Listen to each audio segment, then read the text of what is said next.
प्रशांत किशोर कंबल का हिसाब मांग रहे हैं कि मैं ये बोलूंगा कि उनसे कंबल मांगा कौन था। अगर वो लाठी खाते तो सही में नेता बन जाते। वो हम लोग के साथ लाठी खाते तो वो नेता बन जाते हैं। स्टूडेंट और टीचर्स पर ही एफआईआर क्यों होता है, इन नेता पे क्यों नहीं होता है, उनको क्यों नहीं घसीट करके जेल में ले जाया जाता है? तो शिक्षक को तो ये लोग सॉफ्ट कॉर्नर बना लिया है, पटाख से शिक्षक को अरेस्ट कर लेता है। आयोग इस विद्यार्थियों से प्रूफ मांग रहा है। ये एविडेंसेस हम कैसे देंगे, ये विद्यार्थी कैसे देंगे?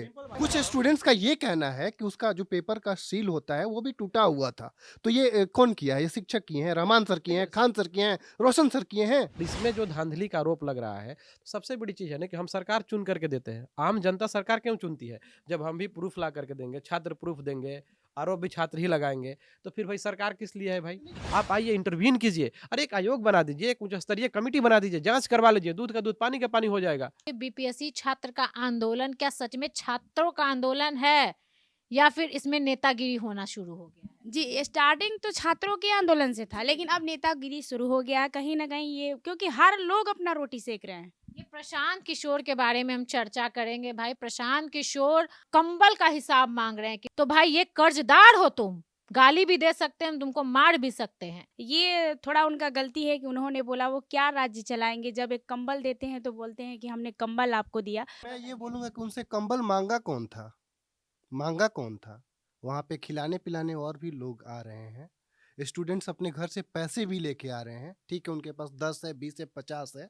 उनसे मांगा कौन था कंबल? स्टूडेंट्स का अपमान नहीं है, ये पूरे बिहार की जनता का अपमान है। बताइए, ऐसे नेता जो छात्रों के बीच जाते हैं, कंबल देते हैं और फिर बाद में उनका फायदा उनको नहीं दिखता तो वो फिर उस चीज का हिसाब लेने लगते हैं। देखिए, अगर वो हम लोग के साथ लाठी खाते तो वो नेता बन जाते हैं, लेकिन वो बिजनेसमैन ही बनकर रह जाएंगे। मुझे जो कुछ नहीं होने वाला उनका यहाँ। नहीं, वो जिस तरीके से हम लोग को बीच में छोड़ के गए, कुछ लोग कहते हैं मिसकम्युनिकेशन है, कुछ लोग कहते हैं कि वो दूसरा नया विचार करने के लिए गए थे, लेकिन हम लोग अकेला पड़ गए वहाँ पे। वो जब भी हटे बीच में छोड़ करके गए, वहां तक भी बर्दाश्त कर सकते थे, बट रात में वह गर्दनी बाग जा करके बीपीएससी छात्रों के साथ गाली गलौज करना, धमकी देना और कंबल का हिसाब मांगना, ये क्या कोई नेता करे तो शोभा देता है? ये तो अन्याय है, ये गलत है। तो वो नेता अभी बन कहाँ पाए हैं?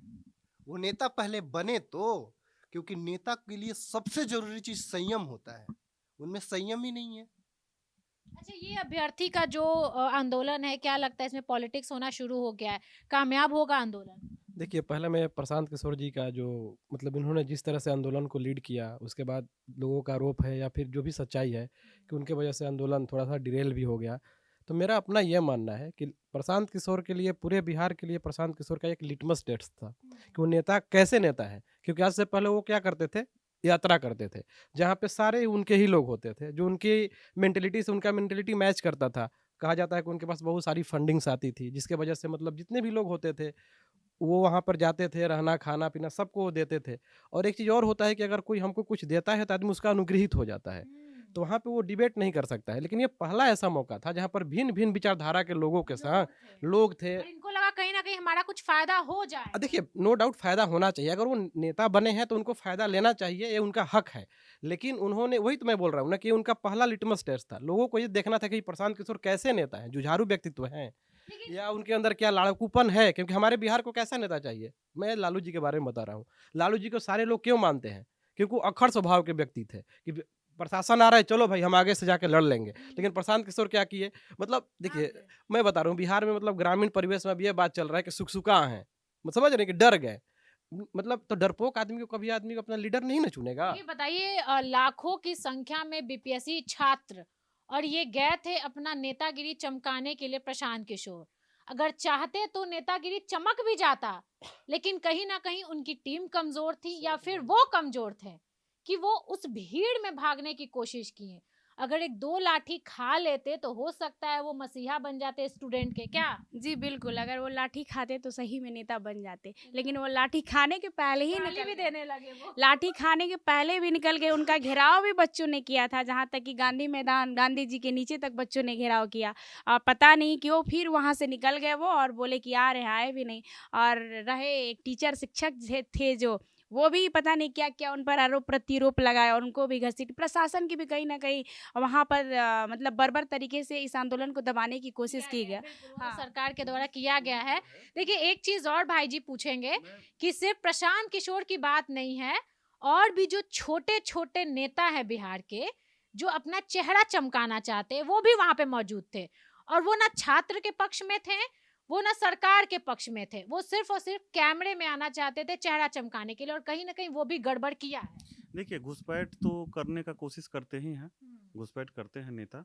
देखिए मेरा मानना है कि पक्ष हो विपक्ष हो निर्दलीय हो जो भी हो, तो कुछ न कुछ का तो प्रतिनिधित्व वो करते ही हैं। वो अपने तरीके से सहयोग करने के उद्देश्य से आए। जब भी वो आए तो हम लोगों ने स्पष्ट कह दिया था कि यह मंच राजनीतिक मंच नहीं बनाना है आपको। यहाँ से न किसी का जिंदाबाद करना है, न मुर्दाबाद करना है, अच्छा, न आप बोल वोट रहे हैं सहयोग करने आए थे, मतलब कहीं उनके कारण गड़बड़ नहीं ना हुआ है? देखिए उनके कारण छोटे-छोटे नेता हाँ। या प्रशांत किशोर या जो भी बड़े नेता, छोटे नेता जो भी वहाँ पे आए। देखिए आरोप यही सरकार लगा रहे हैं कि ये लोग अभ्यर्थी नहीं है, ये लोग राजनीति से प्रेरित हैं, राजनीति कर रहे हैं, विपक्ष के लोग हैं। तो हम लोग को घाटा हो रहा है, हम लोग की आवाज़ दब रही है, उनको बहाना मिल गया है निशाना निशाना करने का। अच्छा, अभी क्या लगता है कि ये आंदोलन चलेगा या फिर ये आंदोलन दब जाएगा इन नेताओं के चक्कर में? देखिए आंदोलन नहीं दबेगा, नहीं नहीं दबने दबेगा, दीजिएगा। नहीं नहीं आंदोलन नहीं दबेगा, क्योंकि देखिए जहाँ भी हमें समझ में आता है तो उनको हटा देते हैं। अब शिक्षक की बात करते हैं। बिहार के बड़े बड़े शिक्षक खान सर, रहमान सर, रोशन सर, एसके झा सर, सब लोग मंच पे थे, सब लोग स्टूडेंट के साथ थे, लेकिन सोचिए सरकार उनको भी दबा रही है कि वो छात्रों के साथ ना रहें। और ये जो केस मुकदमे की बात होती है, सरकार जब एफआईआर डालते हैं तो सिर्फ स्टूडेंट और सिर्फ टीचर्स पे क्यों जाता है? वो नेता मंत्री क्यों नहीं गिरफ्तार होते? उन लोगों को क्यों नहीं हाफ पैंट में खींचा जाता है घर से? ये कहीं न कहीं सरकार और प्रशासन को मतलब शिक्षकों, पहले तो शिक्षकों और स्टूडेंट के बीच में दरार पैदा किया जाता है कि पहले बोला जाता है कि आप लोग नोटिस भेज दिया जाता है कि आप लोग आंदोलन में ना जाइए या हमारा समर्थन ना करिए। तो पहले दरार डालने की कोशिश की जाती है सरकार और प्रशासन के द्वारा। उसके बाद अगर वो लोग सपोर्ट करते हैं तो उनको घर से गिरफ्तार किया जाता है, वो भी उस हालत में कि मतलब जैसे किसी आतंकवादी को घसीट के लेकर जा रहे हैं। और रहा बात की मतलब अधिकारी जैसे में लड़कियों पर लाठीचार्ज हुआ है, कपड़ा फाड़ा गया है, तभी तो हम लोग अभी पता नहीं कहाँ महिला आयोग सोई हुई है। अगर किसी और पे काम होता है तो महिला आयोग एकदम एक्टिव हो जाती है, लेकिन अभी महिला आयोग भी सोई हुई है और पुरुष पुलिस के द्वारा महिलाओं पर लाठीचार्ज किया जाता है। मतलब बहुत गलत तरीके से इस आंदोलन को प्रशासन के द्वारा दबाने की कोशिश की गई। स्टूडेंट और टीचर्स पर ही एफआईआर क्यों होता है? इन नेता पे क्यों नहीं होता है? उनको क्यों नहीं घसीट करके जेल में ले जाया जाता है? ये सवाल बहुत गंभीर है और सबसे बड़ी बात है कि मानवाधिकार क्या कर रहा है। आज जिस तरीके से मारा जा रहा है और हमारी सिटी एसपी क्या बोल रही हैं कि लाठी चला ही नहीं हुआ है, ही नहीं है। ऐसा कुछ हुआ ही नहीं है। तो इतना मीडिया इतना मेहनत कर रही है, आप लोग इतना मेहनत कर रहे हो, वो तो सरेआम आप लोग को भी झूठ साबित कर दी। और रही बात शिक्षक, तो शिक्षक को तो ये लोग सॉफ्ट कॉर्नर बना लिया है, पटाख से शिक्षक को अरेस्ट कर लेता है। वहाँ 1 घंटा, मेरे ख्याल से 1 घंटा शायद पेपर लेट पहुंचा था ना वो बाबू परीक्षा केंद्र पे, तो वो क्या उसके लिए शिक्षक दोषी है? उसके लिए स्टूडेंट दोषी है? उसके लिए जो दोषी है वो आराम से चादर तान के क्यों बैठा है? वो क्यों नहीं अरेस्ट हुआ? उसको अरेस्ट होना चाहिए कि नहीं होना चाहिए? अच्छा, आप बताइए कि क्या लगता है, मतलब ये शिक्षकों के साथ सरकार गलत कर रही है, छात्रों के साथ साथ शिक्षक के साथ भी, क्योंकि रोशन सर का वीडियो आपने देखा होगा। बिल्कुल, बिल्कुल। ये तो सरासर गलत है और ये अमानवीय कृत्य है। इसकी जितनी भी भर्त्सना की जाए, उतना कम होगा। क्योंकि अगर कोई भी शिक्षक हैं, तो वो बच्चों को पढ़ाते हैं, बच्चे उनसे मोटिवेट होते हैं। जैसे लोग आंदोलन करते हैं, तो छात्र आंदोलन करते हैं। शिक्षक से आने से उनका मनोबल बढ़ता है। उनको लगता है कि भाई जिन्होंने हमें पढ़ाया, वो हमारे लिए स्टैंड ले रहे हैं। और छात्र और शिक्षक की भी मजबूरी है। अगर शिक्षक आंदोलन में आकर के अपना स्टैंड क्लियर नहीं करेंगे, तो अफवाहों का बाज़ार गर्म हो जाएगा कि भाई ये भी मिले हुए हैं। तो ये उनके लिए तो कुठाराघात हो जाएगा अपने पैरों पे। तो यहाँ पे सरकार को थोड़ा-सा नरम दिल दिखाना चाहिए और जो छात्रों की माँग है, शिक्षक लेकर के आएँ, कोई राजनीतिक पार्टी का प्रतिनिधि लेकर के आएँ। आखिर माँग तो सरकार से ही करेगा, आखिर लोग जाएगा कहाँ पे? विपक्ष आ रहा है, प्रशांत किशोर आ रहे हैं, तेजस्वी आ रहे हैं, कोई भी आ रहा है, सब लोग माँग क्या कर रहे हैं? सबका यही माँग है ना कि एक उच्च स्तरीय कमिटी री-एग्ज़ाम हो जाए। पहले एक उच्च स्तरीय कमिटी बना दीजिए, किसी हाई कोर्ट के रिटायर्ड जो जज हैं, उनके निगरानी में बना दीजिए और इसका जांच करवा लीजिए। बहुत जगह से आ रहा है कि सीसीटीवी कैम लोगों का मांगना है कि जो सीसीटीवी फुटेज आप उसको रिलीज कर दीजिए। तो यहाँ पे आयोग को थोड़ा सा ये चीज होता है ना कि उसको क्रिस्टल क्लियर करना चाहिए कि क्या है। एक और आयोग का मूर्खता मैं देख रहा हूँ। आयोग इस विद्यार्थियों से प्रूफ मांग रहा है। ये एविडेंसेस हम कैसे देंगे, ये विद्यार्थी कैसे देंगे? सिंपल बात है। अरे भाई, आपका व्यवस्था है, आपने वहां पे एग्जाम ले रहे हो, आप लोग ले रहे हो, आपके पास ना फुटेज होना चाहिए। आप ना जवाब दोगे कि मेरे किस वजह से 1 घंटा पेपर लेट पहुंचता है सेंटर पे। हाँ, मैं कुछ बता रहा हूँ। स्टूडेंट्स का ये कहना है कि उसका जो पेपर का सील होता है वो भी टूटा हुआ था। तो ये कौन किया है? ये शिक्षक किए हैं, रहमान सर किए हैं, खान सर किए हैं, रोशन सर किए हैं? कि आयोग की गड़बड़ी है ये? खान सर से बहुत सारे क्वेश्चन मिल रहे हैं, तो ये खान सर की गलती है या आयोग की गलती है? सेट तो आयोग ने किया है ना, कि खान सर ने जाकर क्वेश्चन सेट किया है। आपने बोला खान सर से बहुत ज्यादा जो खान सर के क्वेश्चन है ना वो बीपीएससी में मिल रहे हैं। देखिए, ये मेरा मानना नहीं है, ये आपने बोला या फिर आप भी कहीं से सुन के आ रही हो। लेकिन आयोग इतना मेहरबान क्यों है खान सर पे? ये सवाल है कि नहीं है? ना खान सर गवर्नमेंट के आदमी है, न विद्यार्थियों ने उनको अपना प्रतिनिधित्व सौंपा है। अभी तक सौंपा है क्या कोई आधिकारिक प्रतिनिधित्व? तो आयोग ऐसा क्यों कर रही है? आयोग पे सवाल होना चाहिए कि नहीं होना चाहिए? बताइए, आप देखिए, आप कैसे देखते हो उस चीज? देखिए, आयोग कटघरे में है, हमेशा से रहा है। इससे पहले भी पेपर आउट हुआ है तो वो नहीं मानते थे कि नहीं हुआ है। टीचर वाले में हुआ था, फिर बाद में माने। 67 में हुआ, 66 में हुआ। इसके बाद उन पे ये भी आरोप लगा कि वो मेंस का कॉपी बाहर निकलवा के लिखवा रहे हैं। तो विश्वास कैसे होगा हम लोगों को? देखिए, सबसे बड़ा चीज़ है कि बीपीएससी आयोग के ऊपर जो उसका कहा जाता है ना कि उसका चरित्र दागदार है। शिक्षक का एग्जाम हुआ, उसमें अब बता रहे हैं आपको, टीआरई 2 एग्जाम हुआ था शिक्षक का। उसमें इधर आया है यूयू का रिपोर्ट कि मुजफ्फरपुर से गाड़ी के बीच में कहीं से पेपर उड़ा लिया गया, तो उसमें रिजल्ट हो गया है, लोग जॉब कर रहे हैं। टीआरई 3 का तो पेपर कैंसिल हुआ था, आप लोगों को पता ही होगा। 67 बीपीएससी का किस तरह से हाल हुआ था, सबको पता होगा। और इसमें जो धांधली का आरोप लग रहा है, तो सबसे बड़ी चीज़ है ना कि हम सरकार चुन करके देते हैं। आम जनता सरकार क्यों चुनती है? जब हम भी प्रूफ ला करके देंगे, छात्र प्रूफ देंगे, आरोप भी छात्र ही लगाएंगे, तो फिर भाई सरकार किस लिए है भाई? नहीं, छात्र पढ़ेगा कि प्रूफ लाएगा मैडम? सीधी सी बात है, एक गरीब बच्चा, किसी विधायक का बच्चा तो वहां पे लाठी खा नहीं रहा है, सीएम साहब के बच्चे तो वहां पे बैठे नहीं हैं। दिखाइए, ये उठाइए डेटा। एक गरीब का बच्चा, वो आप गई है ना, आप लोगों ने तो रिपोर्टिंग भी किया है, स्टूडेंट्स किस हालात में पढ़ रहे होते हैं। उनके पास, ये पटना से जाके दूसरे शहर में एग्जाम देना है तो उनके पास पैसे कम पड़ जाते हैं। तो वो कहाँ से देगा एविडेंस?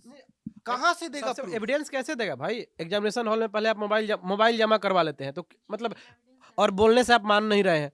लोग तो बोल रहे हैं ना भाई। सीसीटीवी फुटेज नहीं, जो लोग, जिन लोगों ने आंखों से देखा, वो लोग तो बोल ही रहे हैं कि सर हमने यहाँ पर देखा, ये हो रहा था। कुछ लोग बाहर निकल गए थे, जैसे ये खान सर ने ही जिक्र किया था कोई एक स्कूल के बारे में कि वहाँ के बेंच को बाहर निकाला गया, फिर वहाँ पे कुछ लोग और आकर के एग्जाम दिए। तो ये तो सरकार की जिम्मेवारी बनती है ना कि जब इतना ज़्यादा प्रश्न चिन्ह लग रहा है। और देखिए, सबसे बड़ा चीज़ है कि अगर इतना ज़्यादा आरोप प्रत्यारोप लग रहा है, सरकार के ऊपर सवालिया निशान लग रहा है, उसके बाद भी अगर सरकार रिजिड है इस बात को लेकर के, और रोज-रोज मतलब प्रेस कॉन्फ्रेंस आ रहा है, किसी दिन अध्यक्ष का आ रहा है, किसी दिन सचिव का आ रहा है, एग्जामिनेशन कंट्रोलर का आ रहा है कि नहीं हम एग्जाम कैंसिल नहीं करेंगे, तो ये जो रिजिडनेस है, इतना ज़्यादा ओवर स्पष्टीकरण है, ये कहीं न कहीं सरकार के मंशा और आयोग की मंशा पे प्रश्न चिन्ह लगा रहा है कि कहीं कोई गड़बड़ी तो नहीं है ना। आम आदमी जिसको बीपीएससी एग्जाम से कोई मतलब नहीं है, वो समान वोटर है, और सरकार को ये सोचना चाहिए कि अब सरकार को चुनाव में जाना है, बीपीएससी अधिकारी को चुनाव में नहीं जाना है, क्योंकि वो आईएएस है, उनका अपना टर्म पूरा होगा, मस्ती में जाकर के, अरे अध्यक्ष का क्या होगा भाई, किसी भी आईएएस ऑफिसर का क्या होगा? आज चारा विभाग में है, कल पुल विभाग में जाएगा, परसों दिन नगर निगम में जाएगा, काजू कटलेट खाएगा, बर्फी आएगा, आराम से उसका ऐसी गाड़ी मिलेगा, उसको क्या दिक्कत है भाई? चुनाव में जाना है सरकार को। और अगर सरकार के ऊपर अगर ये सवालिया निशान लग रहा है और पब्लिक परसेप्शन में अगर ये बात चल जाता है, देखिए सरकार ये बात नहीं समझ रही है। एक स्टूडेंट है, कम से कम उसके परिवार में 4 से 5 लोग हैं, अगर एक छात्र के वजह से 5 वोट भी प्रभावित होता है, हम मानते हैं ये सरकार को बना नहीं सकता है, लेकिन सरकार की छवि को धूमिल कर सकता है। और लास्ट में जो कहा जाता है ना कि जो मार्जिनल वोट, जहां से जीत और हार तय होता है, अगर सारे स्टूडेंट ने इस चीज को मान लिया तो फिर सरकार के ऊपर बहुत मतलब सवालिया निशान क्या खतरे में आ जाएंगे। और इसमें नीतीश कुमार जी को सोचना चाहिए कि उनकी छवि को लेकर के लोग उनसे आसान्वित है, और उनसे पूछा गया तो बोलते हैं कि 4 बजे के बाद बोलेंगे। अरे भाई, आप सभी मतलब सारे राज्य के अभिभावक हैं, इतने दिन से आप सरकार चला रहे हैं, आप आइए इंटरवीन कीजिए, अरे एक आयोग बना दीजिए, एक उच्च स्तरीय कमेटी बना दीजिए, जांच करवा लीजिए, दूध का दूध पानी का पानी हो जाएगा। बहुत कुछ हो गया इन दिनों, बहुत कुछ हो गया है। तेजस्वी यादव भी आए, पप्पू यादव भी आए, प्रशांत किशोर भी आए। हाँ, मदद भी लोग किए, नेता मंत्री भी मदद किए, शिक्षक भी मदद किए, आम लोग भी मदद किए उन छात्रों का। लेकिन जो प्रशांत किशोर किए हैं ना, वो सच में एकदम मतलब हमारे बिहार में लोग बहुत ज़्यादा भावुक होके कोई चीज़ को देखते हैं। और ये तो सच में एकदम शर्मनाक है कि जा कर के धरना स्थल पे प्रशांत किशोर गाली-गलौज कर रहे हैं, कंबल का हिसाब माँग रहे हैं। देखिए, प्रशांत किशोर जी मतलब वो काफ़ी सम्मानित व्यक्ति हैं और वो मतलब अभी एक काफ़ी अच्छा रणनीतिकार भी रहे हैं। नेतागिरी के लिए वो नहीं बने हैं। ये चीज़ उनको भी रियलाइज़ हो रहा होगा कहीं न कहीं से। इसलिए वो देखिए मतलब वो लोगों को नेता बना सकते हैं, लोगों को ये नेतृत्व को उभार सकते हैं, लेकिन ये उनके पास एक बेहतरीन मौका था अपने आप को साबित करने का। बस 2 से मतलब कहा जाता है ना कि 2 से 3 घंटा का टाइम था उनके पास। 2 से 3 घंटा अगर वो रुक जाते, अरे भाई अरेस्ट हो जाते, आपके पास इतना सारा अमला है, आपको कौन जेल में रहने देता? पड़ाक से यहाँ पर मतलब छोटा-छोटा स्टूडेंट जा रहा है, उन लोगों को कोई ना कोई बेल करा नेता अगर अरेस्ट होने से डरे तो फिर वो क्या का नेता बताइए? तो वही तो चीज़ है ना कि प्रशांत किशोर के पास एक गोल्डन अपॉर्च्युनिटी था और एक बात अपने मैं आप को बोलूंगा, साबित करने का एक पूरे बात बिहार मैं में। बोलूंगा कि देखिए प्रशांत किशोर अपना संयम खोए, हंस रहे हैं लोग, मजाक बना रहे हैं। डीएम साहब का देखें, एक आईएएस लेवल का टॉप रैंकर आदमी जब अपना संयम खो देता है, वो मतलब मारता है स्टूडेंट को एग्जाम सेंटर पे, और स्टूडेंट से उम्मीद करता है कि वो विनम्रता से रहे, वो अनुशासित रहे, कैसे रहेगा? एक आईएएस जब अनुशासन में नहीं है तो स्टूडेंट कैसे अनुशासित रहेगा? तो देखिए भाई तो इसी अब देखिए आईएएस अगर है तो आईएएस को तो स्टूडेंट कुछ कर नहीं सकता है। नहीं कर तो हम तो सकता है। सरकार से ही मांगेंगे ना जिनको हम चुन करके भेजे हैं कि भाई आप हमारी रक्षा कीजिए। आदमी जो हमारा डेमोक्रेसी है इसमें क्यों बनाया गया है कार्यपालिका, न्यायपालिका, विधायिका। तो हम लोग जब वो तो भाई अस्थायी कार्यपालिका है, उनका कुछ हो नहीं सकता है। वो एक बार वो एग्जाम देकर के आ गए, अब 60 साल तक वो मस्त है, उनको कोई हटा भी नहीं सकता जब तक उनके ऊपर कोई बहुत गंभीर आरोप नहीं लगे। तो सरकार के ऊपर करना चाहिए। देखिए अब ये मैं आपको एक चीज़ बता दे रहा हूँ, जो स्वीटी सहरावत जी हैं, इनके ऊपर एक औरंगाबाद में मामला आया था। इससे पहले जहाँ पे वो पोस्टेड थी, एक भूतपूर्व राज्यपाल थे और वो आईएएस अधिकारी भी थे, कमिश्नर से रिटायर किए थे। तो उनके साथ इनका मतलब बीच में बहस-वहस हो गया, तो उसके बाद इनका ट्रांसफ़र किया गया था। तो हम लोग इस चीज़ को उससे जोड़ करके देख रहे थे। तो सरकार का तो बिल्कुल, तो ये सरकार की ज़िम्मेवारी बनती है। देखिए आईएएस अफ़सर का आप क्या कर सकते हैं, उसका ट्रांसफ़र ही कर सकते हैं। लेकिन ज़िम्मेवारी तो जाती है सरकार के ऊपर ना। और आज तक बहुत सारा ऐसा इतिहास है, अब मतलब ये चर्चाएँ तो काफ़ी लंबी हो जाएँगी कि आईएएस अफ़सरों की गलती या सही की वजह से सरकार को भुगतना पड़ा है। तो सरकार को उनके ऊपर नकेल कसना चाहिए, चेक एंड बैलेंस सरकार को करना चाहिए। जी, बिल्कुल, क्योंकि सीएम नीतीश कुमार भी चुप्पी साधे हुए हैं, कुछ बता नहीं रहे हैं, कुछ कह नहीं रहे हैं। अरे भाई, कुछ तो छात्रों के लिए बोला जाए, कुछ तो आप कहें, ताकि छात्र शांत रहें, समझे बातों को। यहाँ पे लोग आ रहे हैं, नेतागिरी कर रहे हैं, अपना चेहरा चमका रहे हैं, जा रहे हैं, ये जो आंदोलन है उसको खराब कर रहे हैं। दोस्तों, छात्रों की बात जब आती है ना, तो पूरा बिहार, पूरा देश एक हो जाता है। और बहुत इमोशनल हो जाते हैं हम, क्योंकि ये छात्र बहुत ही गरीब होते हैं और बेचारे बहुत ही पिछड़े हुए जगह से आते हैं। इनके घर, इनके गांव कभी जा कर के देखिएगा, तब आपको समझ में आएगा कि ये लोग कहाँ से आते हैं। बाकी में हम लोग का यही मांग है कि री एग्ज़ाम हो, जो छात्रों का मांग है, हमारा भी यही मांग है। बाकी में आपकी क्या राय है, कमेंट ज़रूर कीजिएगा। नमस्कार।